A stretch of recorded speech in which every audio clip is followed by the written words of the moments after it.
ladies and gentlemen, please welcome the moderator, Vazil Hudak.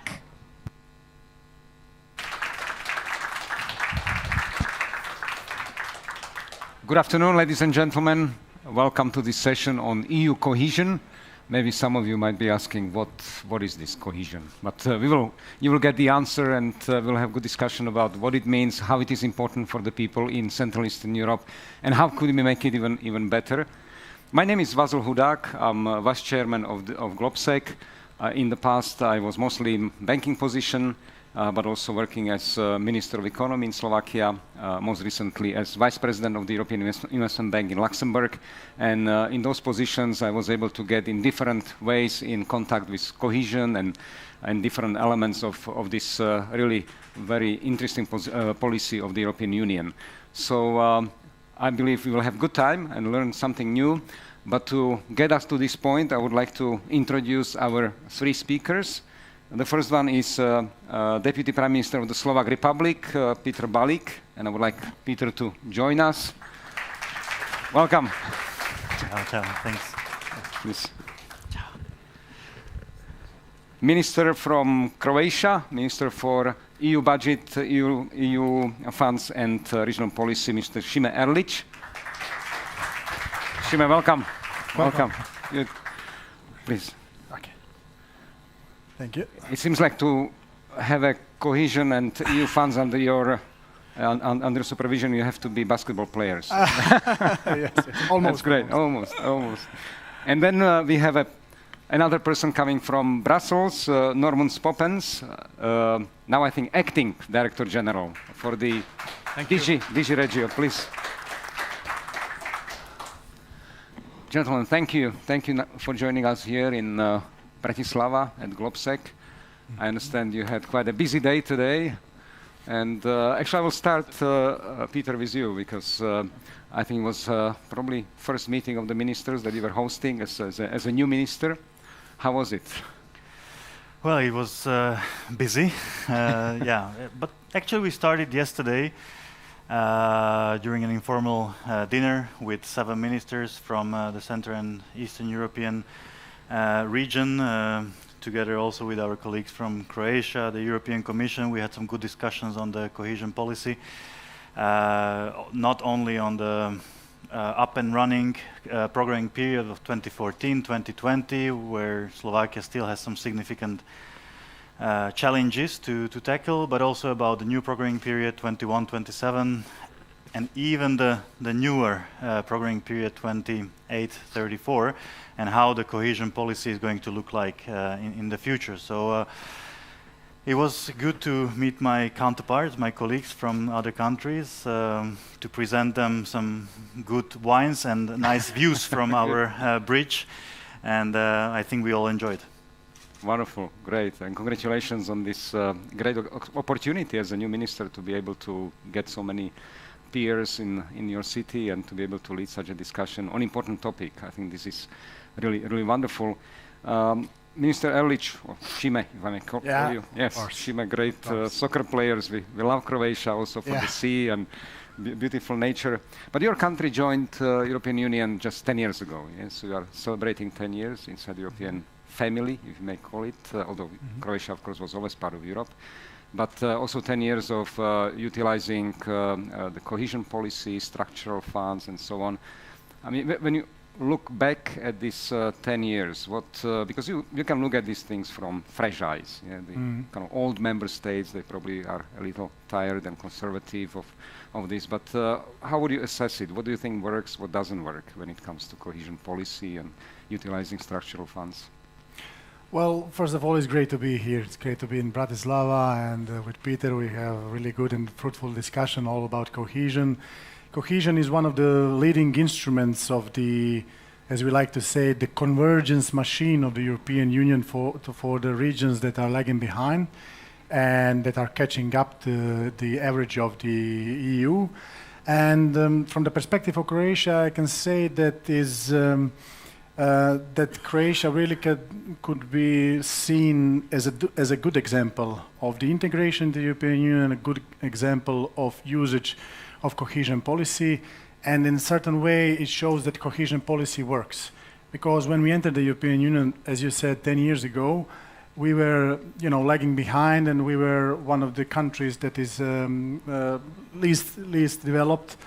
And right now we are catching up due to the cohesion funds that are really largely present in our daily life, especially through the investments that are happening all over the Croatia through the EU funds.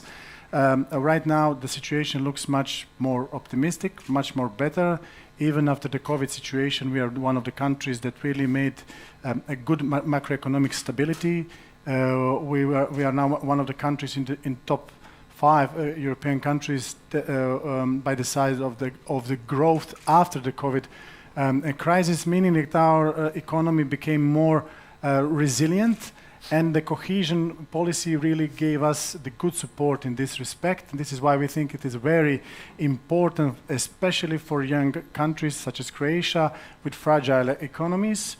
And in only 10 years, we can say that really cohesion works, that integration works for Croatia, and that we made so far so good, because we also entered last year in the Euro, also into the Schengen, so we got it all in terms, the whole cycle in terms of the integration, and I think it's beneficial for all of us, because right now our GDP is 5% bigger than it wouldn't be without usage of the cohesion policy. Our investments into the innovation, research and development are now higher than it was before the entrance to the European Union. Of course, we have much more challenges in this respect in making our economy more competitive, especially innovation, towards innovation. But we are progressing.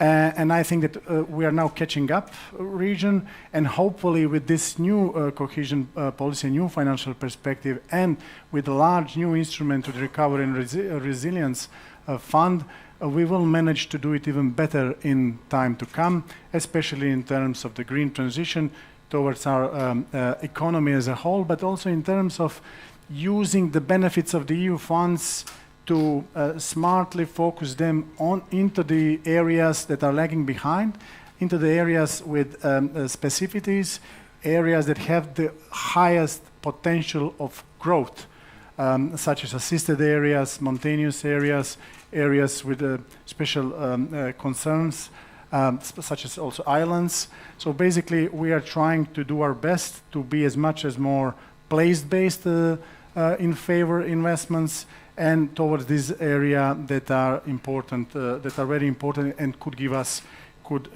more growth. So basically, I can conclude with a thing that I can say for last 10 years, that Croatia is really a good example, and it really, we can see from the eyes of our neighbors and friendly countries that they also see the progress of Croatia, and the example of Croatia is a good thing that also, we can say, brings stability to the region, especially towards the Southeast Europe and our bordering countries, because our example shows that the integration and the cohesion policy pays off.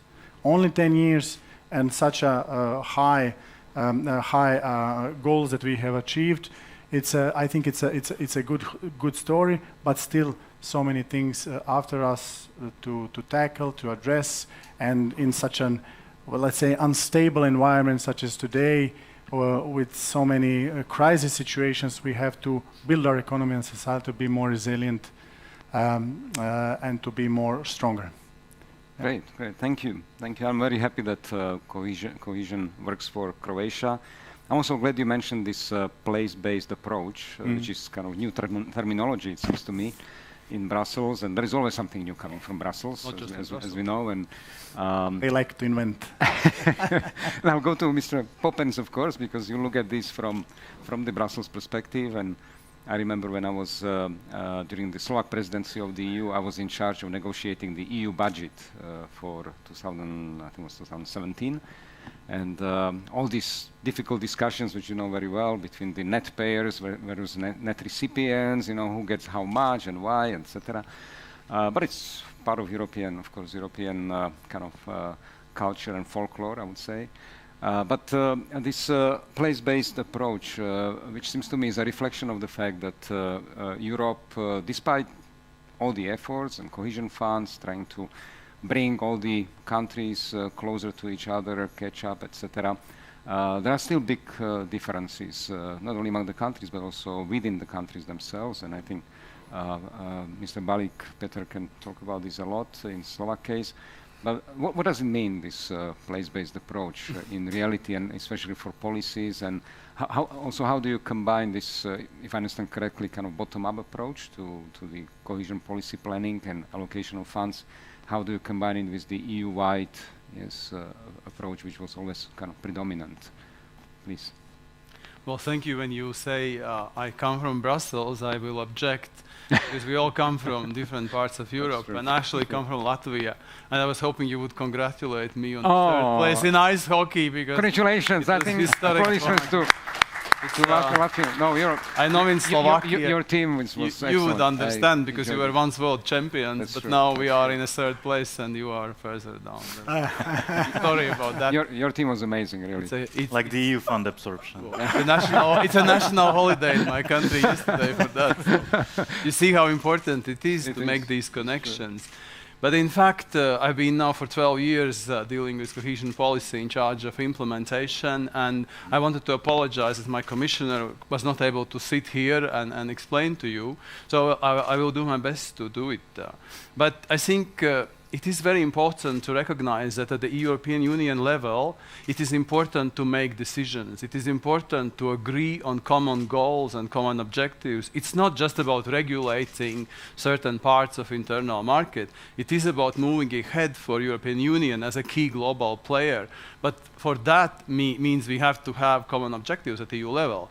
And in that context, of course, our green and digital transition is a key growth strategy for the whole EU.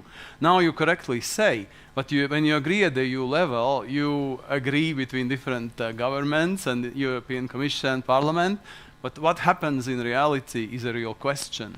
And for cohesion policy, for years we have tried to develop our policy as a modern policy which takes the EU level objectives and tries to transpose it into different territories on the ground. And we do it through concrete investment programs, which we design together with member states. We work in shared management, so that's already the first answer. It is place-based because Commission doesn't choose projects. We work at the program level and we cover all Europe. We are not only working with less developed regions, but few words I will say about that. But we are also trying to make sure that everybody in the EU actually can draw from the EU budget funds to make sure that these beautiful goals we agree, and is green and digital, it's also European skills agenda and other objectives, that it really becomes a win-win situation, and that different territories, different people, businesses, SMEs and so on, can actually put projects in place which contribute to those goals. Innovation, and I'm happy you put innovation, is a classical example where if you would follow the normal innovation and research excellency principle, you end up in supporting certain parts of research institutes and high-level researchers. But in cohesion policy, we have come up already for the last period in 2014-20 with this concept of smart specialization strategies. That's not a new concept. The scientists have had it for years, but what we wanted is to make sure that every region in Europe can actually start that process of building their innovation and research capacities. Why? Because obviously it is about competitiveness. If you have weak regions, it undermines the whole EU competitiveness level. It also is shown that the regions with very low levels of innovation are not very resilient to crises. They also suffer from asymmetric impacts of different thematic policies. So we tried to show that the smart specialization concept, which is a place-based concept for innovation, brings together different actors on the ground and then defines for that particular territory what is the strength of this territory, what is the potential, and then creates the ecosystem for the innovation that actually then starts the process of developing this region in line with the sustainable goals. But it is very important because without that, we have seen, and our analysis show, that even if through cohesion policy funding we have achieved a lot of convergence, it's true. If you look at statistics, and a lot of Central and Eastern European countries are a good example how, Bratislava, come on, this is the most developed part of Europe now in terms of GDP per capita. At the same time, you also have regional disparities growing, and that creates Euroscepticism. Our studies show that people living in those areas which fall behind, and particularly the regions which are caught in traps, because they start developing and then they stop. And we need to look at the underlying principles of this. It's not only innovation which will unblock those development traps. We of course need to look at the broader policy mixes and investment and reforms which should be linked together. So it's innovation, it's of course education, links to labor market. It is also a lot about governance. And that is something of course which we stress all the time, that we need to work on improving governance at different levels, national, regional, and work in a partnership principle. That is something which cohesion policy has been promoting through years, because our programs are designed within this multi-level governance in partnership with different stakeholders. So again, 121-27 is starting this year. 378 billion are programmed in 379 programs all across Europe. We are very optimistic, but at the same time we discussed already the future of post-27, as it is one of the largest items in EU budget. We just have to get it right. And a lot is about this link to place-based. Place-based has to become a reality. It's a lot of lip service to place-based. But within the cohesion policy we have SMART, we have Just Transition Fund, which is based on territorial just transition plans. We have integrated territorial investments, which we use widely to attract funds from different sources to the concrete territory. Again, normally it also works for urban and rural areas, so you create a Warsaw ITI, in Croatia you use ITIs when the city is in the center, and then rural areas around it are part of that joint territorial investment plan, and we would provide the resources from our programs to such creations, which is very, very positive. And of course, I have new policy objective in my program, so it is linked to rural and urban local territorial strategies where we want to channel funding to real needs in real places. Thank you. Thank you very much. I think certainly very ambitious agenda. By the way, I'm already getting some questions through Slido, so please, whoever wants to ask through Slido, or of course, once we open up in about 5-7 minutes for discussion, you can also raise your hand here, of course, in the auditorium. But one thing which you mentioned is that you are planning for beyond 27, the new programming period. In Slovakia, we are still struggling how to spend the previous, so-called past years programming period, 2014, 2020. I think something over 3 billion, almost 4 billion still to be spent, quite a lot on your plate as a new minister. How do you see it? What can be done to spend the old money and to start spending new money? I have some sleepless nights. I can imagine. Of them. Yeah. So just to maybe explain where we are right now with the old programming period, we have 7-8 months left until 4.3 billion euro can be absorbed in Slovakia. So this is actually the remaining amount from approximately 15.5 billion euro that we were able to use during the period 2014-2020. We have some advantages and disadvantages of certain flexibilities that we discussed with the European Commission. We have programs called FAST for mitigating the impact of the Ukrainian war and the crisis with the refugees. So this flexibility is enabling us to use approximately 300 million euro for mitigating these impacts of the refugee crisis. So we are right now at the level of 4 billion euro. In addition, there is an additional flexibility of 1.1 billion euro that we can use for mitigating the energy crisis, so for compensating companies and households. So we are going to use that. So we are right now at the level of approximately 2.9 billion euro that needs to be spent by the end of the year. Of course, considering that we will use these flexibilities that the European Commission enabled us for the Ukrainian crisis and for the energy crisis.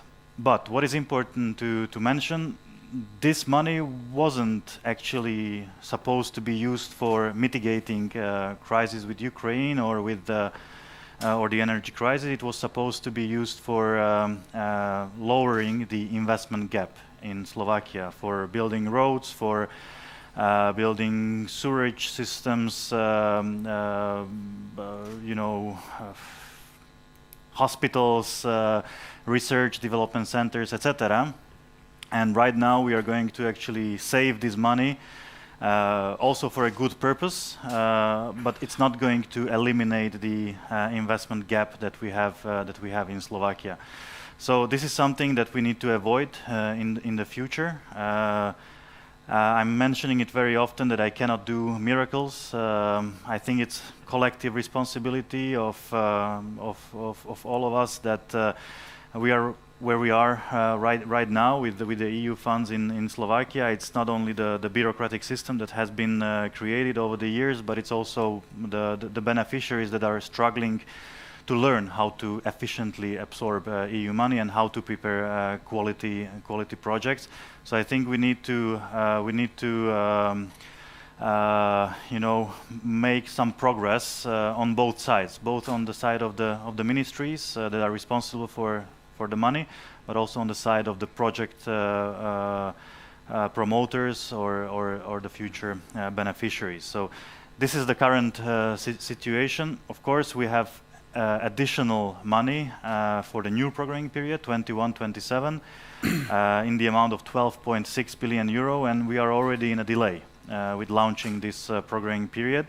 And this delay might get extended over the years, and we might get again into the situation that in 2028 or 29 we will be facing the same situation, that the money is not going to be used and the investment gap in the regions is going to get enlarged. And this is actually one of my priorities in this caretaking government, to try to identify the bottlenecks in the system, in the processes, not only in our ministry but also in other ministries. We have a trio of executive officials, including the Prime Minister, the Deputy Prime Minister, and myself, who will be actually looking into the problems that we can solve during this short tenure of I don't know how many, but it looks like it might be 5 or 6 months. I actually came to this position from inside. I was working in the ministry for the past 2.5 years, working on the Just Transition Fund, which was mentioned, and it is an example of a place-based approach. We were also programming the Just Transition Fund for 3 regions in Slovakia in a very interactive way with the 3 regions. We were listening to their needs, to their demands, making a gap analysis of what is out there, what kind of projects, and we were trying to work together with the beneficiaries to build a good pipeline, a portfolio of projects. And I think that this approach might be interesting to pilot and to test for the new programming period. And this is why the Commission also came up with this new term, the place-based approach, which I find very effective, also based on the example that we managed to do with the Just Transition Fund in Slovakia. Great, thank you, and good luck with this absorption aspect. But talking about absorption capacity, because, and I'm looking at you, Mr. Poppens, at least in Slovakia, almost every new government which comes to power talks about or has the aspiration of spending faster and better EU funds, and especially structural investment funds and cohesion funds. But so far, we don't see much improvement. When you look from kind of European perspective at the cohesion countries, what would you say are the main, 3, 4 characteristics of those countries which really spend well, quickly, in a quality way, something that we can learn from? Well, I think when we implement the cohesion policy programs, we don't have a prescribed recipe that would fit all, and I think this is agreed that every country has to choose the right way of implementing. But what I would say is that apart from the governance, which is important, and also the fact that our investment for years already is linked to certain reforms through the enabling conditions that we place, it is important that our investment is seen in the context of a development, as a development policy. It can support many areas, and in less developed regions, we support the wide range of areas, starting from innovation, the green digital transition, energy efficiency, environment, but also infrastructure gaps, the social Europe, which is, one of the key priorities for us, and that somehow needs to be implemented in a country. So if the country has a good capacity to have a strategic planning and linking this together and then establish the management and control systems which are not that complicated, then they will succeed. Of course, the challenge for our policy is, and complexity comes, I think, from the fact that we need to reach out to those different territories. As I said, there is no one recipe fits all. In many countries, we work through regional programs. In some, we work through one big program. So it's a variety of different models how you can succeed.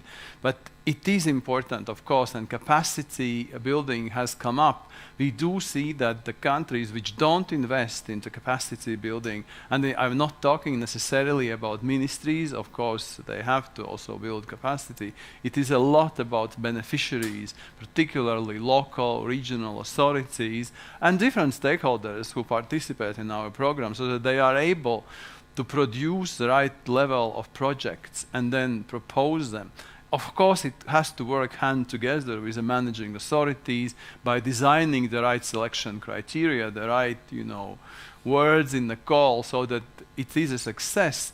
But I also would like to say that it pays off to work under the shared management, because in the end, we do build this capacity in different places in Europe, and I think it paves the way, simply for a better future everywhere. We try to simplify as well our policy, and we discussed a lot, not just how to improve the place-based approaches, which Just Transition Fund indeed is a first fund which is linked to very specific territory, very specific territorial transition plan, and we have agreed on certain investment priorities. It's not the fund for energy conversion. It is a plan to help that territory to diversify their economy, create new projects, skill the people with the right skills to go through this green transition. And I think indeed we have to look and implement it in the simplest possible way. But, okay, there are also rules for the European Union budget to be implemented, and we discuss that we have to see what we can learn from new alternative instruments, such as Recovery and Resilience Plan, which is a different mode also of implementing certain investment projects. But I think in the end, it is important not to lose that place-based approach in whatever instruments we create, because it has shown that through cohesion policy we can reach out. We are not ideal yet there, but with all the things that we have, it's important to make sure that we really somehow reach out to those territories and who feel left behind, because without that, indeed, it will be very difficult also to progress on the common EU goals, because these are the places where Euroscepticism grows, and these are sometimes areas which feel neglected. And this is a challenge for us. This is why we need to start now. We are already looking at post-27, because we know that time flies, and we simply need to come together and agree. We are launching debates in all member states. We have also, our Commissioner established a high-level group of experts coming from academia, from NGOs, from different parts of Europe, to give us advice on that, how to even improve more the place-based, but simply how to improve the design and then implementation of this important EU policy. Excellent. So I would maybe I would capture maybe 3 points. One is capacity building, second, shared management, and number 3, simplify as much as possible, of course, within the rules. And I think this could be very good lessons also for Slovakia.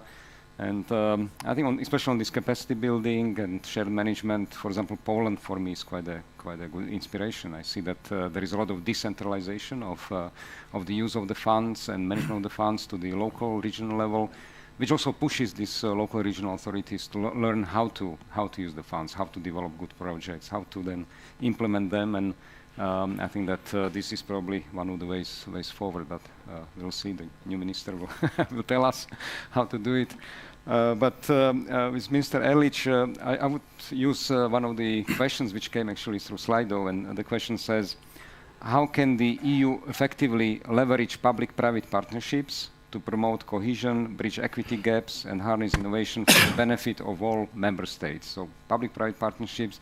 I would maybe extend it a little to the issue of financial instruments, because this is something that I believe, and maybe it's because I'm banker in the past, I believe that it's not enough to have just the money, that you don't have to repay the grant money, but you have to also invest into economy in the way which kind of pays back and rotates in the economy. So how do you see those two things, the importance of public-private partnerships and the role of financial instruments, at least from your point of view?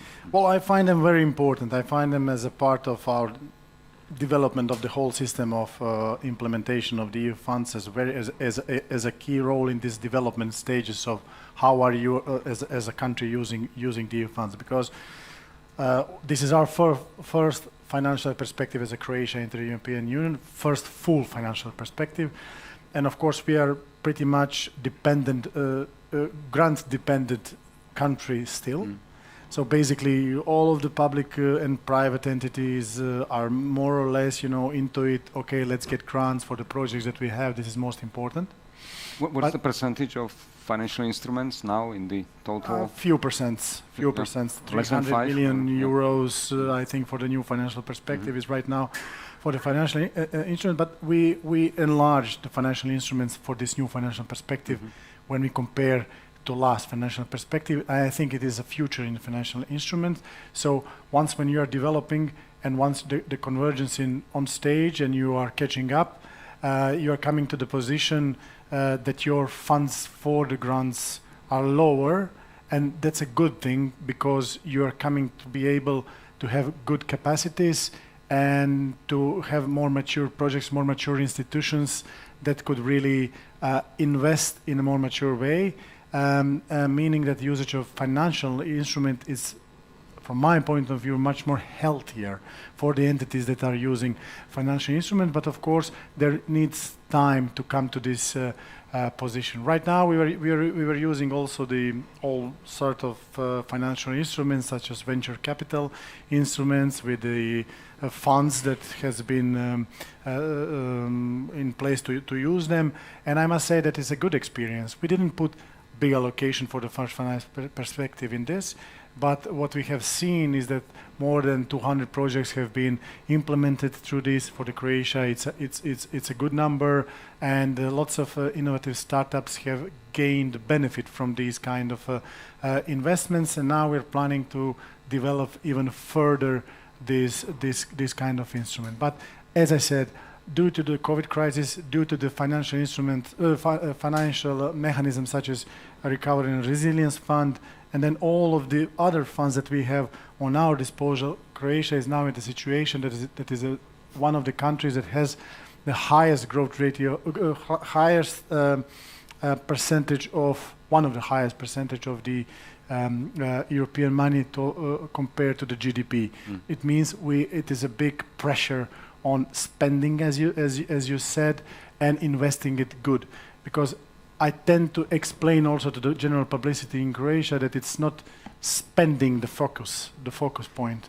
Investment is the focus point. So when we said that in Croatia we have 25 billion euros in next 7 to 8 years, it's a whole lot of money that will be invested in green, digital, and all other aspects of economy and society as a whole, and it is a big push investment cycle that is ahead of us.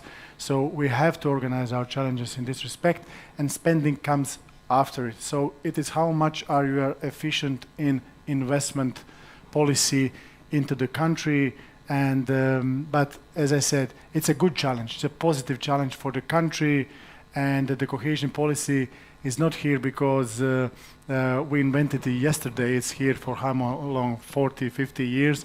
It means it's a solid, very traditional, but very good instrument for the countries to use. Good. Yeah, I like your approach to focus on investments and investing, because this is really investing into the country and development, investing to Europe. I would argue, I would say that for my taste, there is too many grants available, because I think in history of Slovakia, Croatia, etc., probably there was never and probably will never be so much of grants per capita as it is now.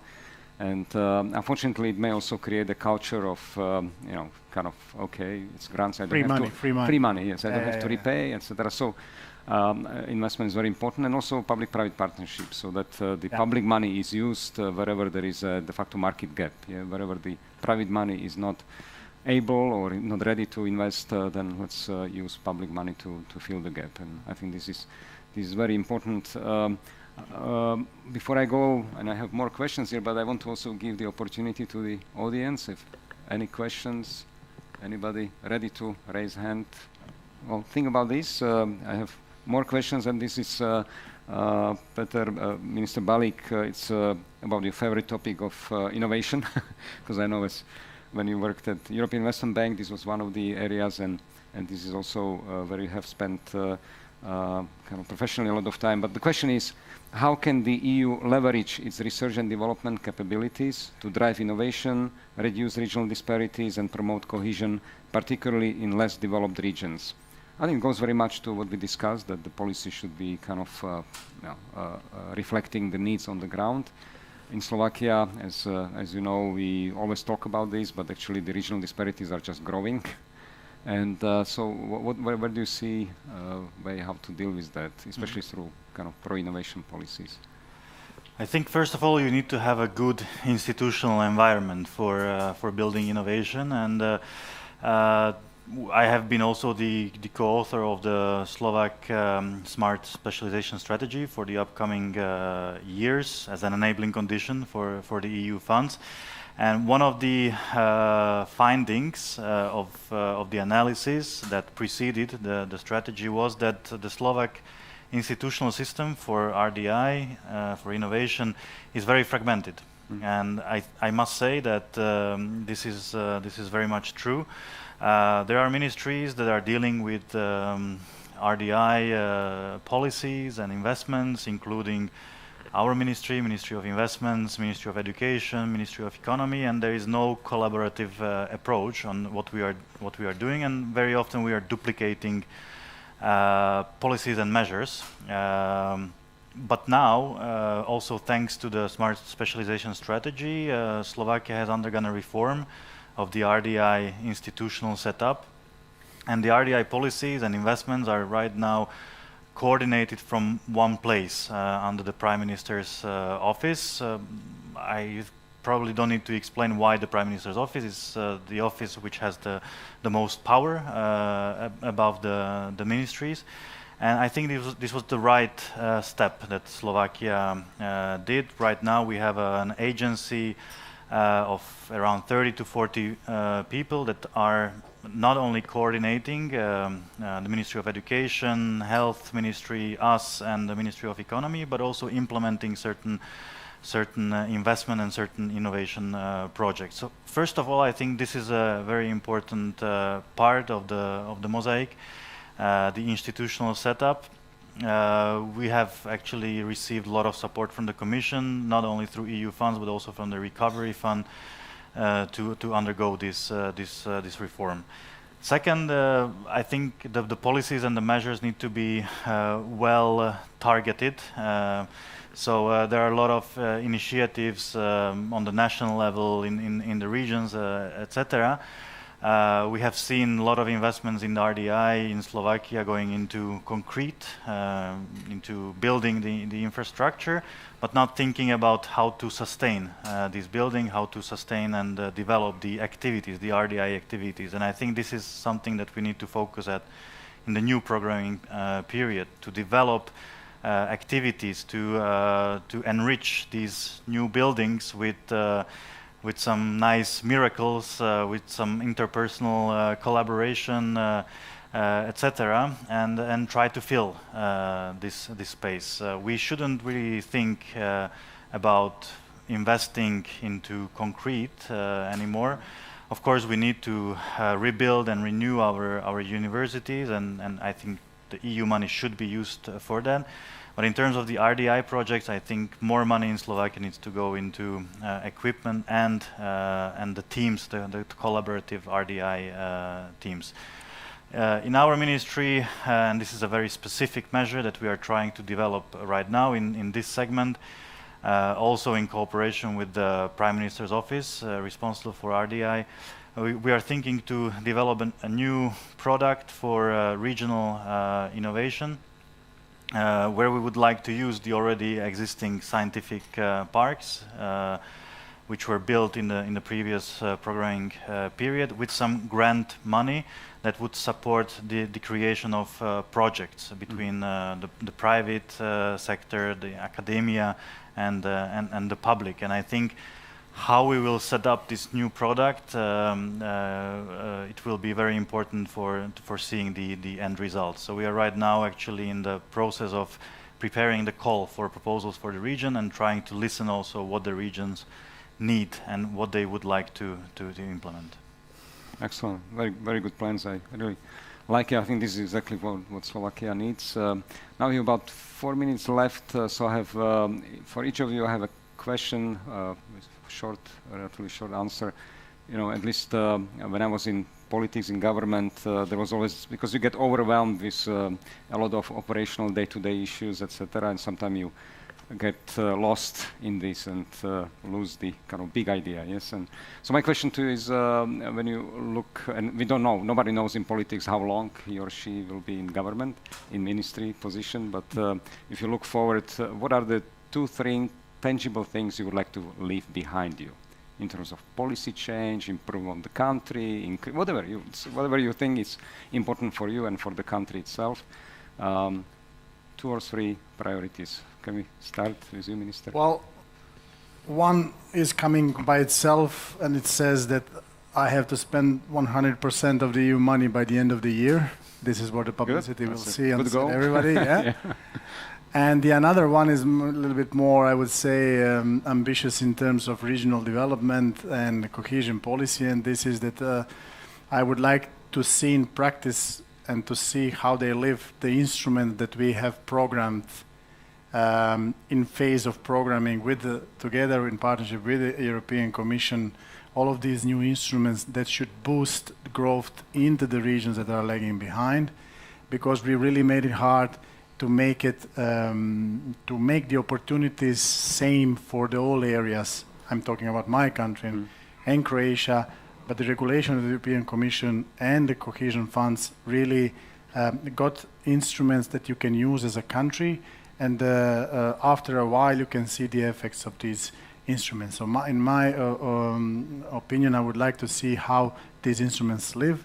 We have oriented our policies towards the cities, toward the regions that are lagging behind, assisted areas, islands, highly mountainous areas. We have introduced a new concept of the industrial transition of regions that boosts innovations into the regions that are lagging behind, because, as you know, innovations tends to go toward the urban areas. So I would like to see new companies coming into the lagging behind regions and boosting the innovation. I would be satisfied, I mean, more as a person, not just as a minister, to see that some of these instruments are happening into the practice, and companies are coming in these regions and using the potential of these regions. So I think this would be really much excellent. Good example. Good luck. Excellent goals. Minister Balík. We have a lot of priorities even for this short term, but if I would need to pick a few, first of all, we need to analyze the current status where we are with the old programming period, and we would like to share the truth with the public. We don't want to not disclose the whole truth. We don't want to hide something. We would like the public to know how much money there is out in the space in the old programming period, and we would like to make them ready for a possible decommitment as well, which unfortunately is not good for our country, but the public deserves to know the truth in this regard. Obviously, we are hoping to spend the whole amount that we have left, 4.3 billion euro, and we will do everything in order to do so. But as I mentioned in the beginning, we cannot do miracles. So this is the first priority. The second priority would relate to building a new organizational structure which would support the effective absorption of EU funds in our ministry. There are certain bottlenecks in our ministry, and I'm working already in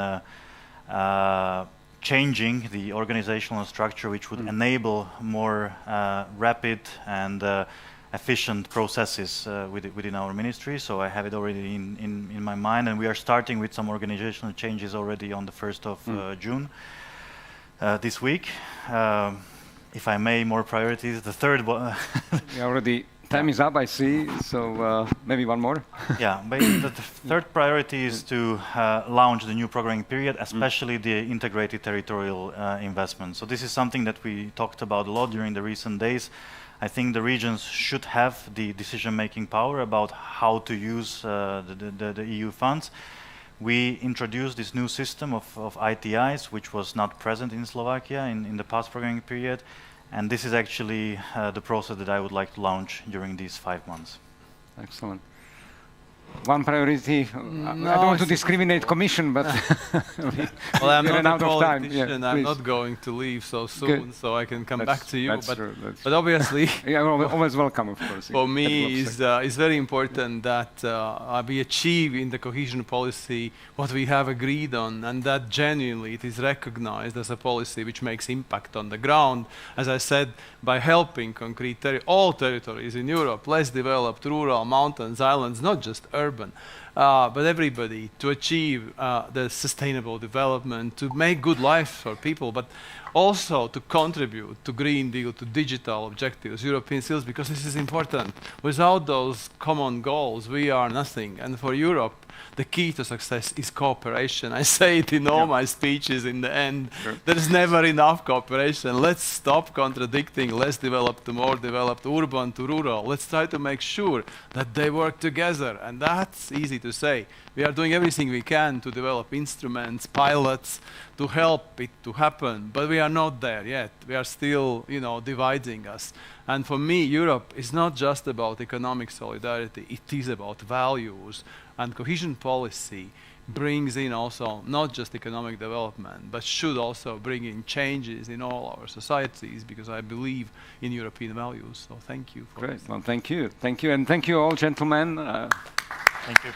I think I hope it was interesting discussion for everybody, and good luck in your everyday work. You are handling huge billions of euros, so let's make sure it goes well for the citizens, and see you soon. By the way, for everybody else, before we wrap up, there will be next session here at Maria Theresia. It's called Double Trouble: Navigating a Binary World, and we'll be back in a few seconds. See you later.